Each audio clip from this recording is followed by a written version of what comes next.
Slide 1. Olá, somos a equipe formada pelos alunos Vitor Adrião dos Santos, Pedro Henrique Félix de Souza, Neidson Oliveira dos Santos e Mariana de Lima Moura, e ficamos responsáveis pela parte teórica do teste de hipóteses. Imagine que um cientista deseja saber se um novo remédio é mais eficaz do que o tratamento tradicional para uma determinada doença. Para isso, ele não pode testar o medicamento em toda a população doente. Então, ele coleta uma amostra representativa e aplica um teste de hipóteses. O teste de hipóteses é um procedimento estatístico que nos ajuda a avaliar se uma suposição sobre um parâmetro populacional, como a média de um grupo ou a proporção de algo, é verdadeira com base em uma amostra de dados. Esse processo envolve dois componentes principais. Um deles é a hipótese nula, representada pelo símbolo H0, que representa a situação inicial, ou seja, a afirmação que queremos testar. Geralmente, assume que nada mudou ou que não há diferença significativa. No nosso exemplo, a hipótese nula poderia ser: o novo remédio não é mais eficaz do que o tratamento tradicional. E também temos a hipótese alternativa, representada por H1 ou HA, que é a afirmação contrária à hipótese nula, ou seja, a mudança que queremos investigar. No exemplo, a hipótese alternativa poderia ser: o novo remédio é mais eficaz do que o tratamento tradicional. A partir dessas hipóteses, coletamos dados, aplicamos métodos estatísticos e verificamos se há evidências suficientes para rejeitar a hipótese nula em favor da alternativa. Se os dados forem suficientemente fortes, podemos concluir que o novo remédio realmente tem um efeito superior. Caso contrário, não rejeitamos H0 e seguimos com a premissa inicial. Hipóteses é uma ferramenta fundamental para a tomada de decisões baseadas em dados. Ele permite validar ou refutar suposições sobre populações e assim reduzir incertezas em diversas áreas do conhecimento. De maneira prática, ele pode ser aplicado em diferentes contextos, como comparação de médias ou proporções. Vamos imaginar que uma empresa farmacêutica desenvolveu um novo remédio e quer saber se ele é realmente mais eficaz do que o tratamento convencional. Em vez de confiar apenas na intuição ou em casos isolados, os cientistas coletam dados de um grupo de pacientes, aplicam um teste estatístico e verificam se a diferença observada nos resultados dos tratamentos é significativa ou apenas fruto do acaso. O teste também é útil na verificação de relação entre variáveis. Suponha que um pesquisador queira investigar se o hábito de fumar está associado ao câncer de pulmão. Para isso, ele coleta dados de diferentes grupos de pessoas, analisa estatisticamente a relação entre o tabagismo e a incidência da doença e verifica se há uma correlação real entre os fatores ou se a aparente conexão pode ser explicada por outras variáveis.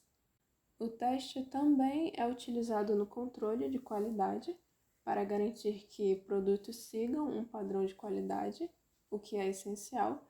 Por exemplo, uma fábrica de parafusos pode usar o teste de hipóteses para checar se a média do tamanho das peças produzidas está dentro do limite aceitável. Se os testes indicarem que há uma variação significativa, a empresa pode ajustar os processos antes que o problema gere prejuízos. E também na tomada de decisões empresariais e científicas. No mundo dos negócios, ele pode ajudar a prever tendências de mercado, como avaliar se uma estratégia de marketing realmente aumentou as vendas, e já na ciência, ele é essencial para validar descobertas, como testar se um novo material é mais resistente que os já existentes. Em resumo, o teste de hipóteses nos dá uma maneira estruturada e confiável de tomar decisões com base em evidências, reduzindo riscos e melhorando a precisão das conclusões. Como o teste de hipóteses é usado? Bom, o teste de hipóteses é amplamente utilizado em diversas áreas do conhecimento, ajudando a avaliar suposições e tomar decisões baseadas em evidências. Alguns exemplos incluem estatística e ciência de dados. É essencial para análise de padrões e validação de modelos. Por exemplo, um cientista de dados pode querer saber se um novo algoritmo recomendação melhora significativamente a experiência do usuário em um aplicativo de streaming. Ele testa a hipótese comparando métricas de engajamento antes e depois da implementação do algoritmo. Medicina e farmacologia. Fundamental nos testes clínicos de novos tratamentos antes de um novo medicamento ser aprovado. Pesquisadores realizam estudos controlados para verificar se ele realmente apresenta efeitos superiores ou tratamentos padrão. Se os testes mostrarem uma melhor significativa, a hipótese alternativa é aceita e o medicamento pode ser disponibilizado para o público. Economia e finanças, utilizado para avaliar estratégias de investimento. Por exemplo, uma análise financeira pode testar se uma nova abordagem de investimento gera retornos superiores ao método tradicional. Se os dados históricos apontarem uma diferente estratégia significativa, a empresa pode adotar nova estratégia. Engenharia e manufatura, essencial no controle de qualidade e teste de desempenho.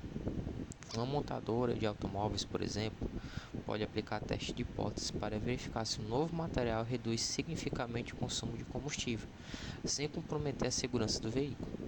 Ciências naturais e sociais, utilizado para validar teorias científicas e psicologia, por exemplo.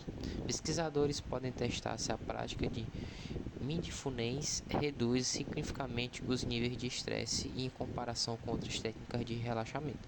Se os dados confirmarem a hipótese alternativa, isso reforça a validade do estudo. Independentemente da área, o teste de hipótese é uma ferramenta poderosa para transformar dados em conhecimento confiável, auxiliando na tomada de decisões embasadas em evidências. Vamos indicar nossa forma de resolução, a qual dividimos em 5 etapas, sendo elas: a primeira etapa, formular as hipóteses, onde o primeiro passo é definido a hipótese nula, H0, que representa a suposição inicial, e hipóteses alternativas, que é o H1 ou HA, que é a afirmação que queremos testar. 2. Segunda etapa, escolher o nível de significado do alfa.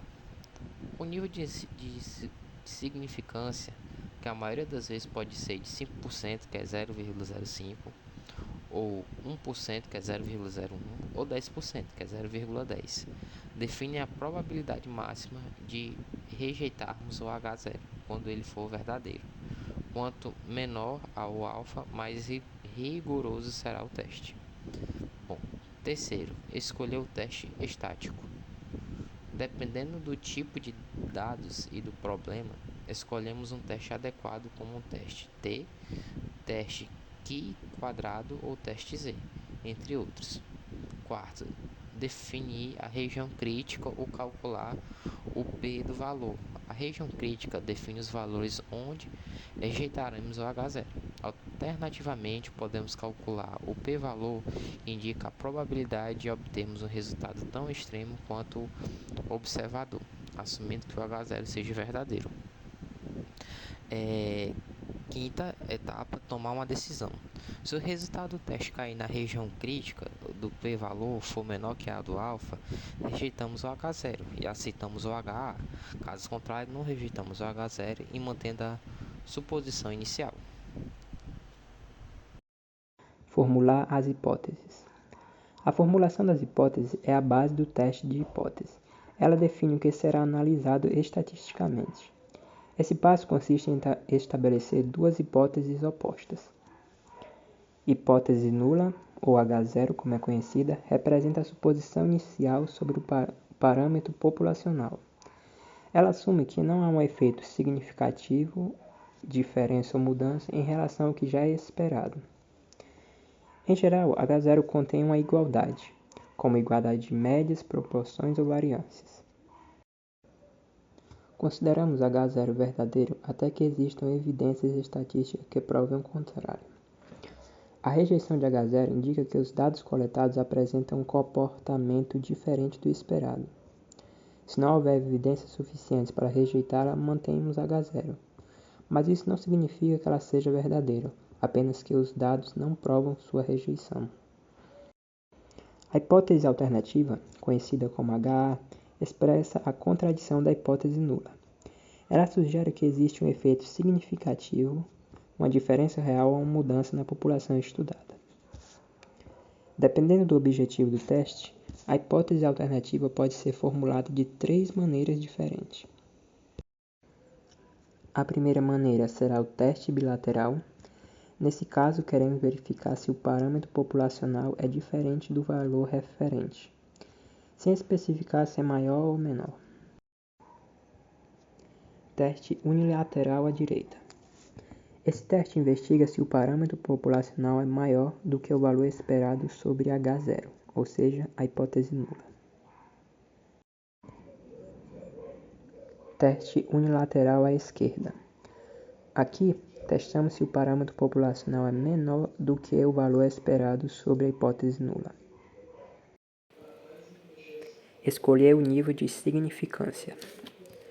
O nível de significância, representado pelo símbolo alfa, é um valor pré-determinado que representa a probabilidade de cometermos um erro tipo 1, ou seja, rejeitar a hipótese nula, H0, quando na verdade ela é verdadeira. Ou seja, ao definir o alfa, estamos controlando o risco máximo aceitável de concluir que há um efeito, uma diferença, quando na realidade isso não existe. Valores de alfa. Os valores mais frequentemente utilizados para alfa são 5%, usado na maioria das pesquisas acadêmicas e estudos, 1%, adotado em situações onde erros precisam ser minimizados, devem ocorrer bem poucos, como pesquisas médicas e segurança de sistemas críticos, 10%, comum em estudos exploratórios, testes de mercados e experimentos, onde um erro de falsa rejeição de H0 não tem grandes consequências. Agora vamos escolher o teste estático. A escolha do teste estático é adequado dependendo do tipo de dado disponível, do tamanho da amostra e das informações conhecidas sobre a população. 2 dos testes mais utilizados para a comparação de médias são o teste Z e o teste T. O teste Z ele é aplicado quando o desvio padrão populacional sigma é conhecido. O tamanho da amostra é grande, o que permite uma boa aproximação da distribuição normal. Já o teste T de Student, é usado quando o desvio padrão populacional sigma não é conhecido. Então, utilizamos o desvio padrão da amostra S para estimá-lo. O tamanho da amostra é pequeno, pois pequenas amostras tendem a seguir uma distribuição T de Student, que é mais larga e possui caudas mais pesadas do que a normal. A fórmula de teste para um teste T é dada por T é igual a média amostral menos μ dividido por S dividido por raiz quadrada de N.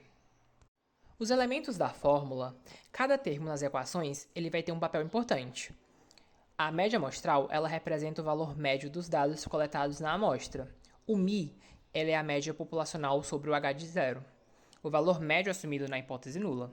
O S é o desvio padrão da amostra, ele mede a dispersão dos dados em relação à média amostral e é usado quando o desvio padrão populacional sigma é desconhecido. O N representa o tamanho da amostra, o número de observações da amostra. Quanto maior for N, menor será a variabilidade da média amostral e mais precisa será a inferência estática. Agora vamos definir a região crítica ou calcular o p-valor. Nesse passo, vamos determinar onde rejeitar a hipótese nula H0. Podemos usar a região crítica ou p-valor para tomar essa decisão. Ambos os métodos são baseados em distribuições de probabilidade e ajudam a identificar se o resultado observado é suficientemente extremo para rejeitar H0. A região crítica é a área da distribuição de probabilidade onde os valores das estatísticas de teste são tão extremos que, sob a hipótese nula, ocorreriam com baixa probabilidade. Rejeitamos H0 quando a estatística de teste calculada cair dentro dessa região. A região crítica depende de 3 fatores. Primeiro, o valor de alfa, nível de significância que define a probabilidade de cometer um erro tipo 1. Segundo, o tipo de teste, bilateral ou unilateral. Terceiro, os graus de liberdade DF, que no caso de um teste T são calculados como DF é igual a N-1, onde N é o tamanho da amostra. Para calcular a região crítica, primeiro, determine o valor crítico, correspondente ao nível de significância alfa, o tipo de teste e os graus de liberdade. O valor crítico é obtido utilizando a tabela T de Student. Para um teste bilateral, o valor crítico é o ponto onde a probabilidade de caídas nas extremas da distribuição soma alfa. Para um teste unilateral, o valor crítico estará em uma única cauda, à direita ou à esquerda, dependendo da direção do teste. O p-valor representa a probabilidade de observar um valor tão extremo ou mais extremo do que o valor observado da estatística de teste, assumindo que a hipótese nula seja verdadeira. O p-valor nos fornece uma medida quantitativa da evidência contra H0. Se o p-valor for menor ou igual a alfa, há evidências suficientes para rejeitar H0. Se o p-valor for maior que alfa, não rejeitamos H0. Como calcular o p-valor usando a tabela T de Student? Para calcular o p-valor com a tabela, siga os seguintes passos. Primeiro, identifique os graus de liberdade df. Para um teste T, os graus de liberdade são calculados como df é igual a n-1, onde n é o tamanho da amostra. Segundo, calcule o valor t. Use a fórmula do teste T para obter o valor t calculado a partir dos dados da amostra. Esse valor representa a distância entre a medida amostral e a medida populacional, normalizada pelo erro padrão da medida. Terceiro, consulte a tabela T de Student. Localize a linha correspondente aos graus de liberdade df, encontre o valor t calculado na tabela para o nível de significância alfa desejado. Na tabela, o valor t será acompanhado de intervalos de probabilidade p, indicando a área sobre a curva da distribuição t até aquele ponto. No teste unilateral, você vai procurar o valor de t na cauda correspondente ao tipo do teste, direita ou esquerda. No teste bilateral, o p-valor será dobrado, pois há duas extremidades onde a diferença pode ser significativa. A escolha entre usar a região crítica ou p-valor depende da preferência do pesquisador, mas ambos os métodos oferecem a mesma conclusão, desde que o processo seja seguido corretamente. Agora vamos tomar uma decisão. Após calcular o valor de t e determinar a região crítica ou p-valor, o próximo passo é tomar uma decisão estatística sobre a hipótese nula, H0. Isso é feito com base em dois critérios principais. Usando o p-valor para tomar a decisão. Se o p-valor for menor que alfa, nesse caso, há evidências suficientes para rejeitar a hipótese nula H0. Isso significa que o valor observado da estatística de teste é tão extremo que seria muito improvável que ocorresse se H0 fosse verdadeira. Portanto, concluímos que a hipótese alternativa H1 ou HA é mais plausível. Exemplo: se um teste de um novo medicamento, o p-valor for 0,03 e o nível de significância alfa for 0,05, o p-valor 0,03 é menor que 0,05. Isso nos leva a rejeitar H0, sugerindo que o medicamento tem um efeito significativo diferente do tratamento padrão. Segundo, se o p-valor for maior ou igual a alfa. Quando o p-valor é maior ou igual a alfa, não rejeitamos a hipótese nula H0. Isso indica que não temos evidências suficientes para concluir que a hipótese alternativa seja verdadeira. Ou seja, o valor observado da estatística de teste não é suficientemente extremo para invalidar H0. E as diferenças ou efeitos observados podem ser explicados pelo acaso ou variabilidade natural. Exemplo: se ao testar um novo processo de fabricação, o p-valor for 0,12 e o alfa for 0,05, o p-valor é maior que alfa. Neste caso, não rejeitamos H0, o que significa que não há evidências suficientes para sugerir um novo processo de fabricação, seja significativamente melhor do que o processo atual. Agora, usando a região crítica para tomar a decisão. Se você optou por usar a região crítica para tomar a sua decisão, o procedimento é o seguinte. Primeiro, se o valor calculado da estatística de teste cair dentro da região crítica, isso significa que a evidência contra H0 é forte, e devemos rejeitar H0 em favor de HA. Segundo, se o valor calculado da estatística de teste não cair dentro da região crítica, não rejeitamos H0, pois a evidência contra H0 não é forte o suficiente para justificar a rejeição.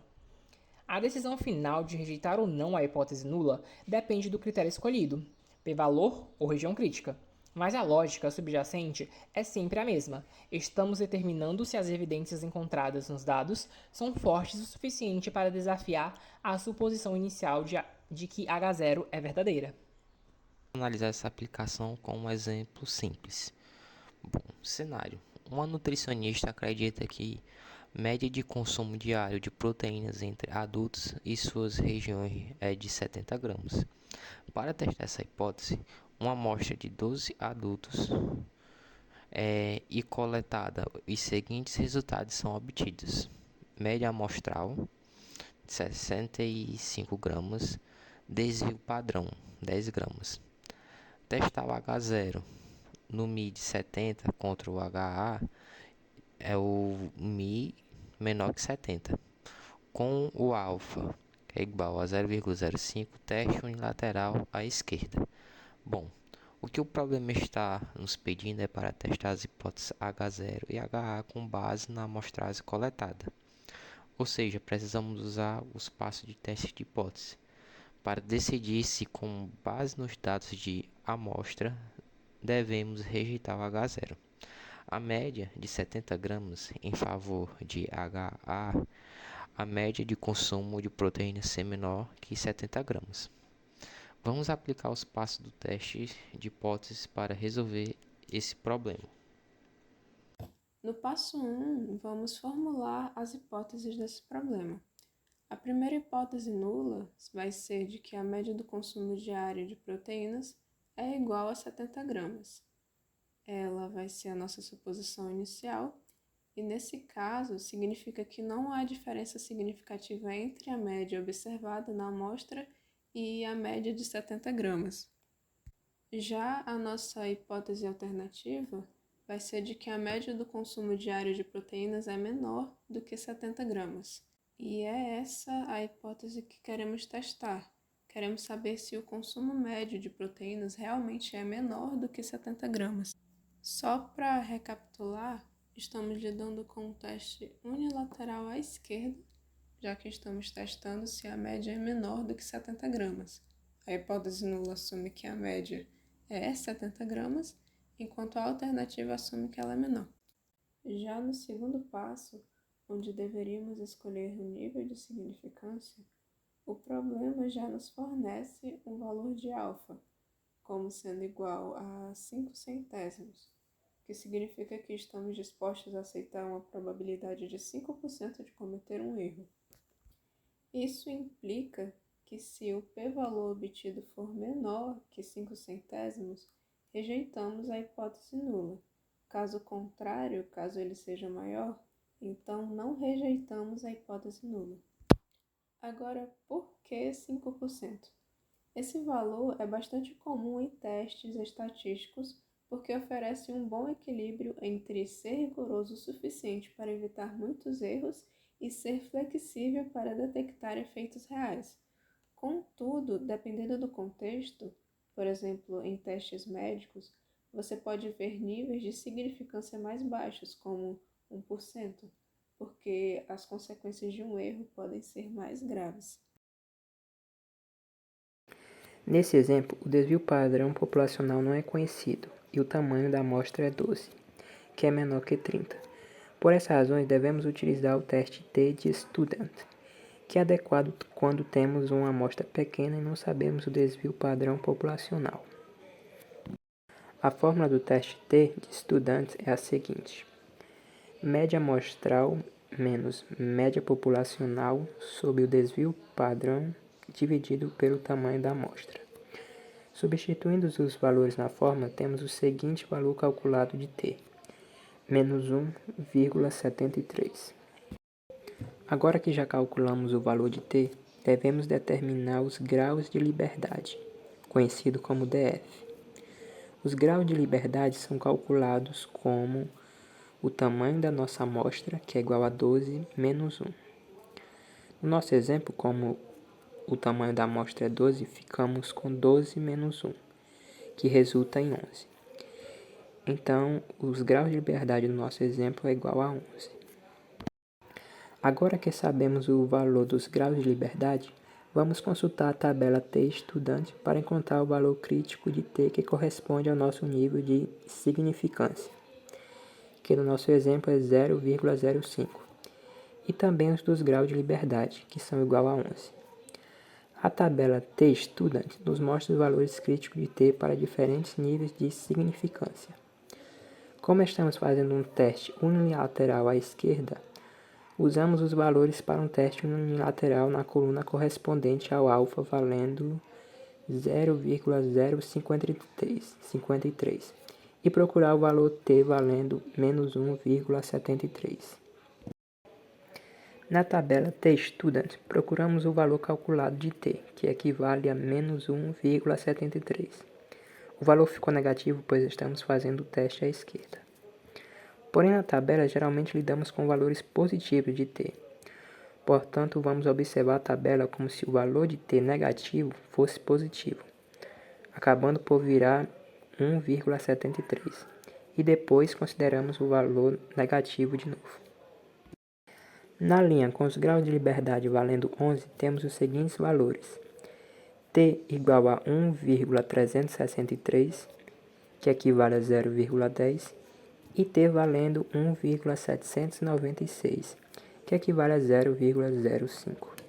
Agora que observamos que o valor de T calculado de 1,73 está entre os dois valores da tabela, ou seja, entre 1,363 e 1,796, isso nos permite calcular o intervalo do p-valor correspondente.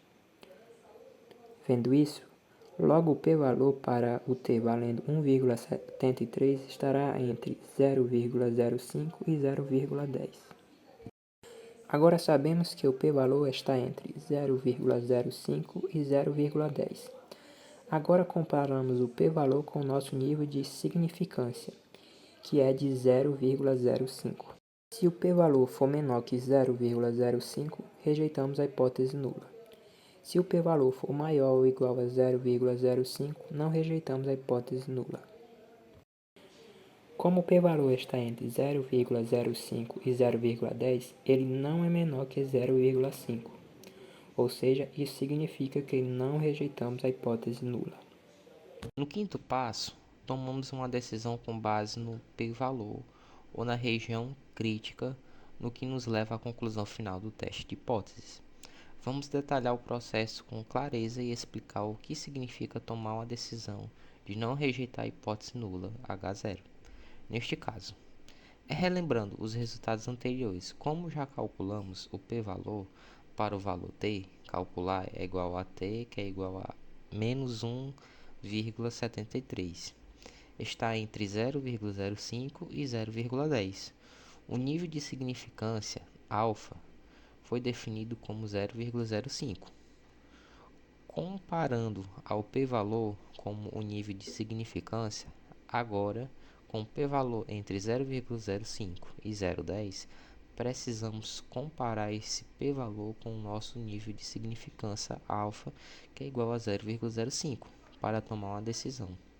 Se o p-valor for menor que o alfa, que é p menor que igual a 0,05, rejeitarmos a hipótese nula H0, e se o p-valor for maior ou igual ao alfa, p que é maior ou igual a 0,05, não rejeitarmos a hipótese nula H0.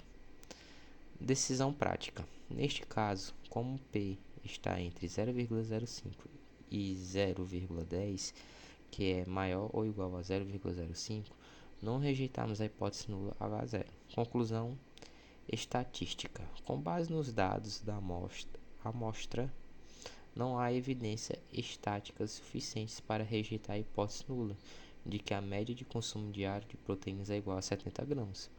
Portanto, não podemos afirmar que a média de consumo diário de proteínas da população seja menor que 70 gramas.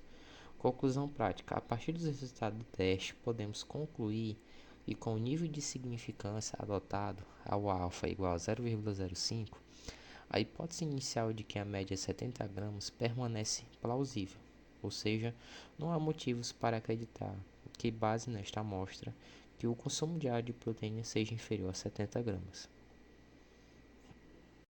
Com isso, concluímos nossa apresentação. Segue à disposição a tabela com os valores alcançados com os cálculos do problema, caso queiram examinar. Espero que tenham aprendido e gostado do conteúdo. Ficamos por aqui. Muito obrigado.